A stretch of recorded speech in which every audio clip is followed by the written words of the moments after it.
नाज़रीन आदाब, yes India में आपका खैर मकदम है। इम्साल के एसएसएलसी इम्तिहानात में पूरी रियासत की अगर बात की जाए और ख़ासकर बेलगाम शहर की बात की जाए तो इम्साल हमारी बच्चियों ने काफ़ी नुमायाँ कारकर्दगी पेश की है। और बेलगाम शहर से ख़ासकर सरदार हाई स्कूल, जो कि एक सरकारी हाई स्कूल के तौर पर जाना जाता है, जो सरकारी हाई स्कूल है, वहाँ से इस वक्त जो हमारे साथ बच्ची हैं उन्होंने 98 समथिंग % किया है। और इसी के साथ साथ अंजुमन इस्लाम से भी बहुत बेहतरीन नुमायाँ कारकर्दगी की गई है। और अंजुमन हाई स्कूल के इंग्लिश मीडियम से एक तालिबा इस वक्त हमारे साथ हैं जिन्होंने 92 पॉइंट समथिंग % उनका रहा है। तो आइए इस वक्त उनसे बात करते हैं और उनकी इस तालीमी सफ़र के हवाले से जानने की कोशिश करते हैं। सबसे पहले आप अपना इंट्रोडक्शन दें, आप अपना तारुफ दें कि आपका नाम क्या है और आप।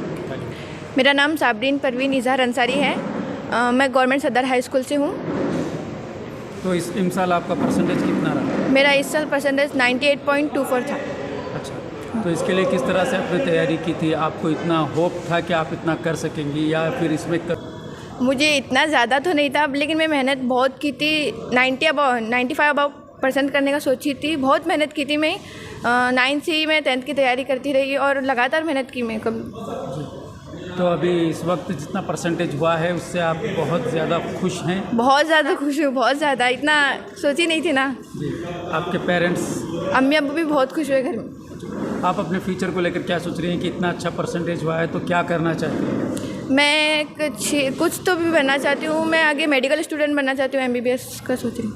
अच्छा, तो आपने पहले ये मेडिकल के बारे में सोचा था या परसेंटेज आने के बाद? पहले सोचती थी, लेकिन मैं ये सोची कि 10th का परसेंटेज देखने के बाद सोचूंगी। अब तो थोड़ा हिम्मत आ गया कि कर सकती हूँ मैं, इसलिए सोचा। पहले नहीं सोचा था इतना ज़्यादा। तो इस वक्त आप साइंस में दाखिला लेने के बारे में सोच रहे हैं? हाँ, साइंस में दाखिला लेती। इसके अलावा कोई कॉम्पिटिटिव एग्ज़ाम्स वगैरह के बारे में?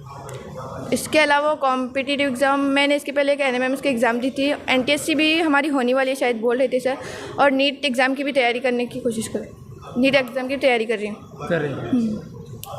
तो आपने जो स्टडी की थी उसमें 98 करना बहुत ही बड़ी बात है इस वक्त। तो इसके लिए आपकी तैयारी कैसी थी? आप किस तरह से पढ़ाई में मेहनत किया करती थी? मैं अक्सर ज़्यादातर किताबों को रेफ़र करती थी। कभी कभी जो पॉइंट छूट जाते हैं स्कूल वगैरह में तो किताब अंदर से पढ़ना पड़ता है। मैं एकदम डीपली पढ़ाई की थी और जो मेरा सब्जेक्ट मुश्किल होता था उस पर थोड़ा ज़्यादा ध्यान देती थी। मैथ्स बहुत ज़्यादा मश्क वगैरह करके मैथ्स का बहुत ज़्यादा प्रैक्टिस करती थी। हमेशा मैथ्स रोज़ाना डेली प्रैक्टिस ट्यूशन जाती थी मैं। हमारे स्कूल के टीचर थे, उनके पास जाती थी। तो स्कूल की जो टीचर्स हैं आपके, उन्होंने भी काफ़ी अच्छा स्कूल के टीचर्स ने मुझे बहुत सपोर्ट किया। हमारे खंजर गली स्कूल में पढ़ते हैं हम, वहाँ सरदार स्कूल के टीचर्स भी आकर बहुत वहाँ पे अच्छा पढ़ाते हैं। और वहाँ टीचर्स का बहुत बड़ा रोल रहा मेरे इसमें। टीचर्स हमेशा मुझे मोटिवेट करते थे, कॉल करके पूछते थे बेटा पढ़ाई कैसे चल रही है। बहुत सपोर्ट मिला उनका मुझे। उनकी वजह से हिम्मत भी आई मुझे। इतना हमारे टीचर्स इतना सपोर्ट कर रहे हैं मुझे कुछ अच्छा ही करना चाहिए इस बार। और मुझे रिकॉर्ड भी तोड़ना था हमारे स्कूल का, इसलिए रिकॉर्ड था आई थिंक 87 का कुछ था मेरा। इतना ये की थी कि मैं सरदार स्कूल का रिकॉर्ड तोड़ दूँ, सरदार स्कूल का पूरे। तो ये पहली बार आपने वहाँ पे इतना बड़ा परसेंटेज किया है? I think. बहुत बहुत मुबारकबाद। और हम चाहते हैं कि आपका जो एम है, आपने जो ख्वाब देखा है मेडिकल और MBBS करने का, आपको मज़ीद इसमें अल्लाह कामयाबी दे। और आप इसी तरह से मेहनत करेंगे तो इंशाअल्लाह आपकी जो मंजिल है, आपने जो ख्वाब देखा है वो यकीनन पूरा होगा।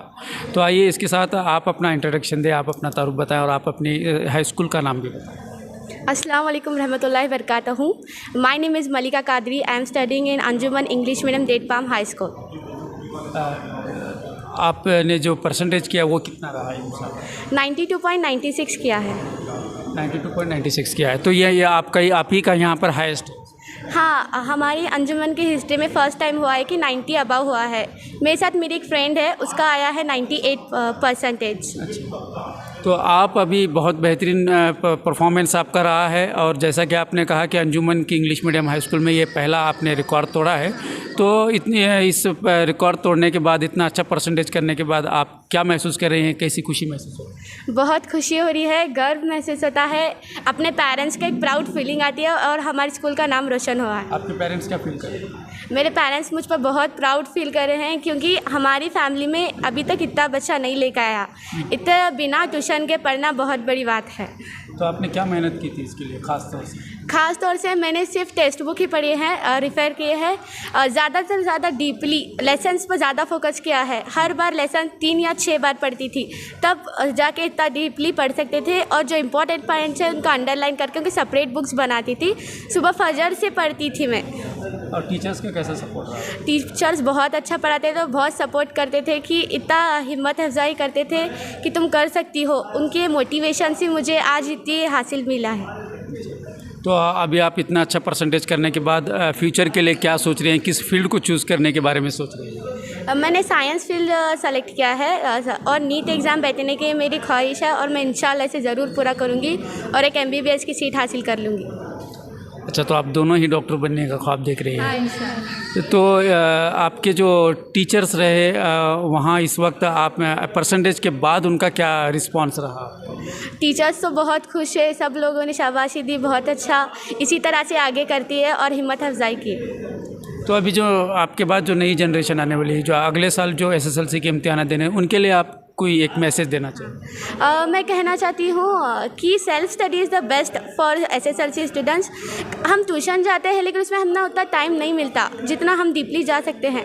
अगर हम खुद से अपना खुद का टाइम टेबल बनाकर खुद पढ़ेंगे तो बेहतर होगा। तो इसके साथ साथ आपका खुद का भी टारगेट होना चाहिए कि इतना परसेंट मुझे करना ही है किसी हाल में। तो आप जब उसको टारगेट बनाकर आप पढ़ाई करते हैं तो आपको कामयाबी ज़रूर मिलेगी। तो आपने भी टारगेट बनाया था इसका? हाँ, बनाया था, टारगेट बनाया था। और सबसे पहले टाइम टेबल के हिसाब से पढ़ना बहुत ज़रूरी है। सुबह से जैसे कि सुबह फजर में आपको जो हार्ड सब्जेक्ट लगता है वो सेलेक्ट कीजिए, फिर स्कूल में जो पढ़ाते हैं उसे थोड़ा तो ऐसे ना सुबह की नमाज के बाद पढ़ती थी आप या नमाज के पहले? सुबह की नमाज़ पढ़ के स्टार्ट करती थी। कितनी देर? सुबह से कितने 6 बजे से लेके 8 बजे तक मैं पढ़ती थी। फिर थोड़ा घर का काम करके स्कूल मम्मी हमारे ड्रॉप करते थे। मेरे अब्बू बाहर गांव में रहते हैं, तो मेरी बहन और मुझे मेरी मम्मी ड्रॉप करते थे और उनकी वजह से मैं आज इधर पहुंची हूँ। तो ये जो अभी गूगल है, टेक्निकल ये है, अभी इंटरनेट का ज़माना है, गूगल से भी बहुत सारी नॉलेज मिलती हैं। तो आपने इसका कहीं ना कहीं इस्तेमाल किया? हाँ, मैं नहीं चाहती हूँ कि मोबाइल एक बहुत अच्छी चीज़ है स्टडीज़ के स्तर जो तुम ना नहीं समझ में आता तो गूगल में हम इसकी मीनिंग से सर्च सकते हैं और डीपली नॉलेज हम पा सकते हैं। और नॉलेज लेना अच्छी बात है, इससे फ़ायदा उठाया जाए। हाँ, बहुत फ़ायदा है, मोबाइल से हमें बहुत कुछ फ़ायदा होता है। तो बहुत अच्छा मैसेज आपने दिया। तो नाजरीन, ये 2 तालिबात इस वक्त हमारे साथ थी जो एक सरदार हाई स्कूल से हैं, जो अंजुमन इस्लाम इंग्लिश मीडियम हाई स्कूल से थी। तो इस इमसाल इनका बेहतरीन परफॉर्मेंस रहा और इसके पीछे इनकी कड़ी मेहनत और असातिज़ा का जो मोटिवेशनल सपोर्ट था वो इन्हें हासिल रहा। कुल मिलाकर ये आज कामयाब हुई हैं और आगे साइंस की फ़ील्ड को चूज़ करने का इन्होंने ख्याल अपनी राय पेश की है और ये डॉक्टर्स बनना चाहती हैं। MBBS का इनका एम है। तो हमारी दुआ है कि अल्लाह इनको कामयाबी अता करे और मज़ीद वो इसी तरह से मेहनत करते हुए एक दिन डॉक्टर बनकर कौम की खिदमत में अपना वक्त और अपनी मेहनत लगाएं। बहुत बहुत शुक्रिया हमारे साथ बात करने के लिए।